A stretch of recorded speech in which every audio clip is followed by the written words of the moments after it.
My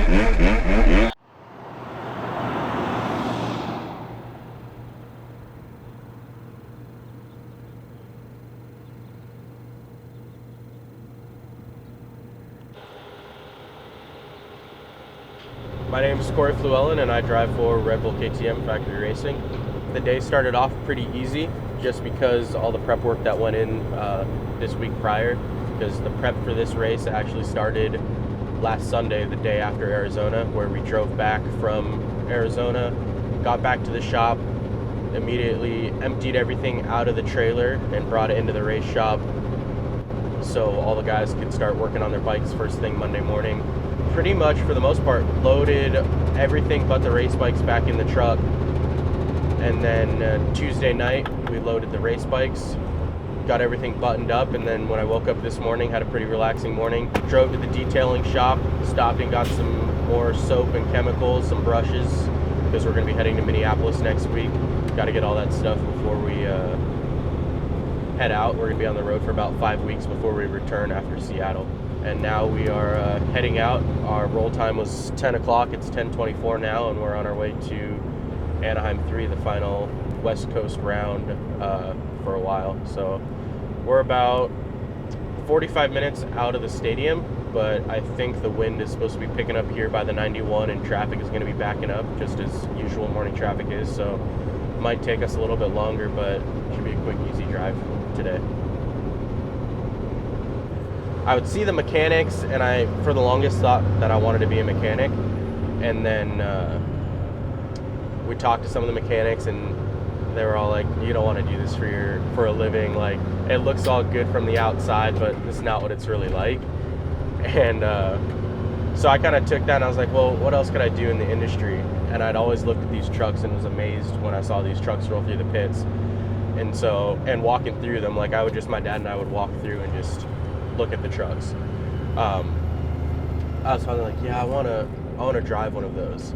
And of course, my parents, when I first told them that, they were like, it seems extreme. But all growing up, going out to the desert with my family, we've had boats, we've had toy haulers, I've driven all that kind of stuff, and so I knew I was perfectly capable of doing it. It was just whether or not I could get the license for it. And so I went to school for it. And then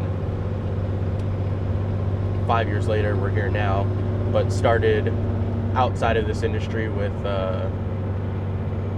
Lucas Oil Pro Motocross, driving for Adrian Cheney, and then driving for Star Racing Yamaha, and then finally now driving for Red Bull KTM, which is kind of the top team, one of the top teams in the sport. So it's kind of one of those questions of where do you go from here, because you're kind of at the top. But I intend to do this for a while and have fun with it while I can, while I'm still young enough to get up on top of the roof and watch it. I knew that I was the youngest driver coming into it, like my rookie year, my first year. I was 24. When we got to the races, I wasn't even able to get my own rental car from the team, just because you got to be 25 to rent a car. And so when I started out, the first person that I made a connection with was right after our 2020, we raced Anaheim 1, and then straight to St. Louis, and then straight back to Anaheim 2. And in St. Louis, I met John, who at the time drove for Joe Gibbs Racing Suzuki. And he introduced himself to me. We became good friends, and he kind of took me under his wing.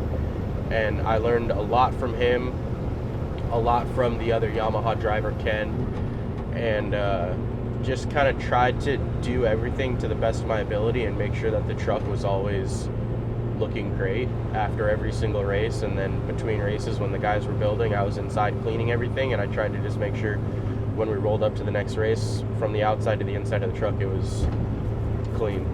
For the most part, I think these teams have the same end goal, which is to win races every weekend.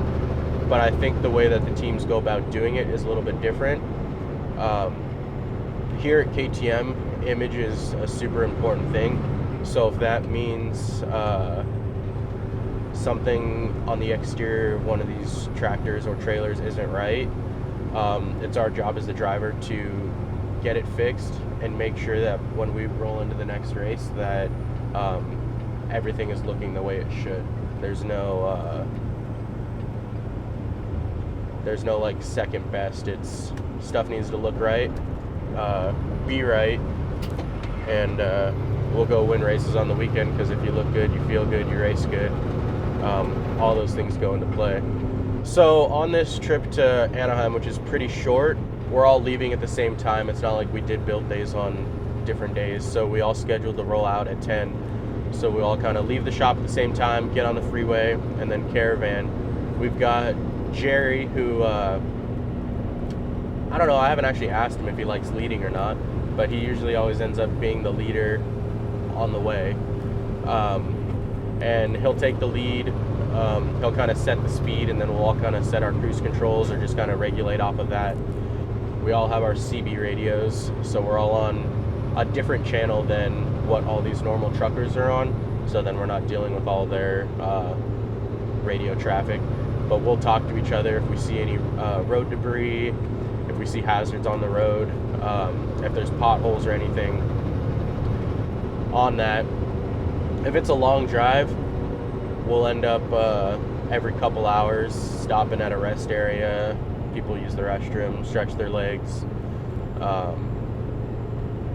There's always time to stop for the most part, unless we start getting to those long drives where we're trying to hit a certain amount of miles every day. But no matter what, our ELDs regulate us to 11 hours a day, and then we can only drive for 8 hours straight without stopping for a 30-minute mandatory break. And then when you stop for that mandatory break, it resets your logs and allows you to drive for that last 3 hours. We'll plan out our days to hit that 700-mile mark every day, which gets us there in the fastest time possible. And then every night that we stop, KTM and Husky and Gas are one of those unique teams that pay for hotel rooms every single night for us drivers. So even though I have this bed made up in the back, I have yet to sleep in it, but it's always there if I want to take a nap or rest or something. But we'll pull in, we'll plan out our day, find out what hotel we want to stop at for the day, and then by the end of the day, hopefully be checking into a new hotel. So I think by the end of the year, it's 240 nights in hotel rooms. Got to get those points. Most people don't realize what's on the inside of these trailers and just think that they're empty box vans that have some dirt bikes in them. But the insides of these trailers are fully loaded with parts and bikes and carts and just awning stuff. And so we run all the time right at 80,000 pounds. I just weighed mine the other day, and I'm right at 79,700 pounds. And that's the constant weight of this. So our water tanks on our tractor have to be empty whenever we're going down the road, or we'll be considered overweight. So we have to kind of plan out where to get the water from. Most of the time, the stadium will have a meter on a hydrant set up for us.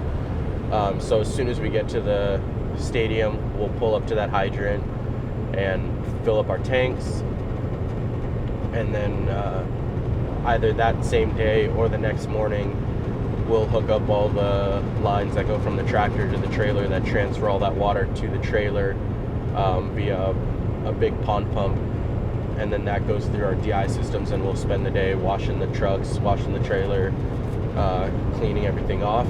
Every week it kind of seems like we do the same thing, but staying on top of all the maintenance records is a big thing in these trucks, and a lot of the time we have to plan out our maintenance to land on times that we're home, just because it's nice to have familiar eyes look at these trucks, especially this certain type of hauler where not most mechanics know what they're looking at or know where to look for something.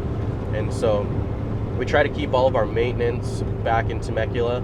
And so like I said, this morning we had our bit inspections done, which are good for 90 days, which will allow us to go the entire Supercross season, and then right into May we'll have to redo our bit inspections. But on a normal routine basis, Sundays are our drive days when we're here on the West Coast. So if we race on Saturday, we'll per DOT regulations, if we work on Saturday, we can't drive our trucks.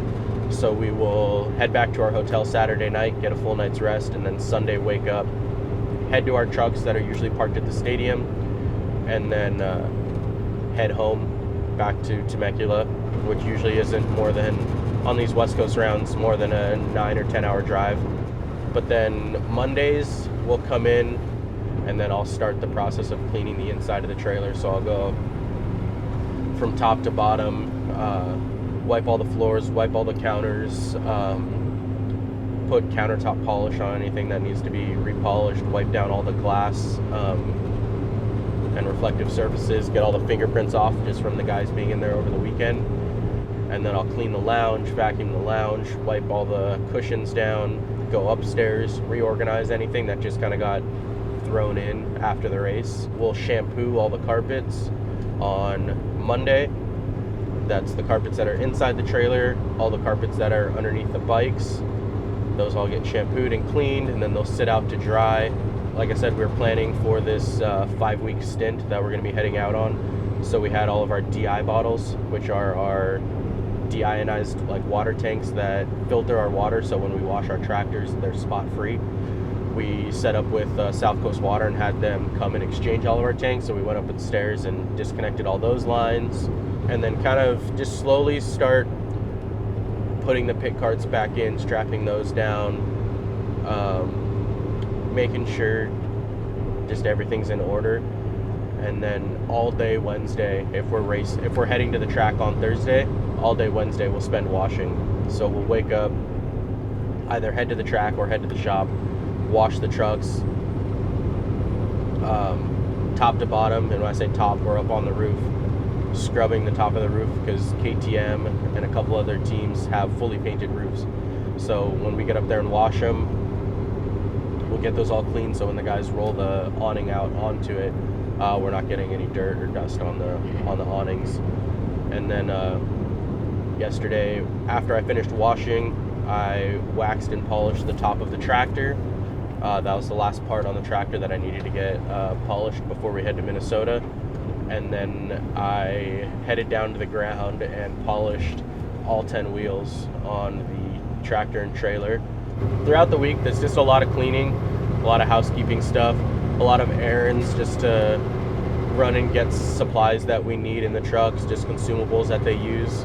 Luckily, we've got our hospitality truck that handles a lot of all of the food and cooking and stuff like that. So Pat throughout the week will do all of his shopping. And then KTM has their own KTM branded water, so I'll just restock on that during the week, or at the races I'll just go over to the hospitality truck and grab their water.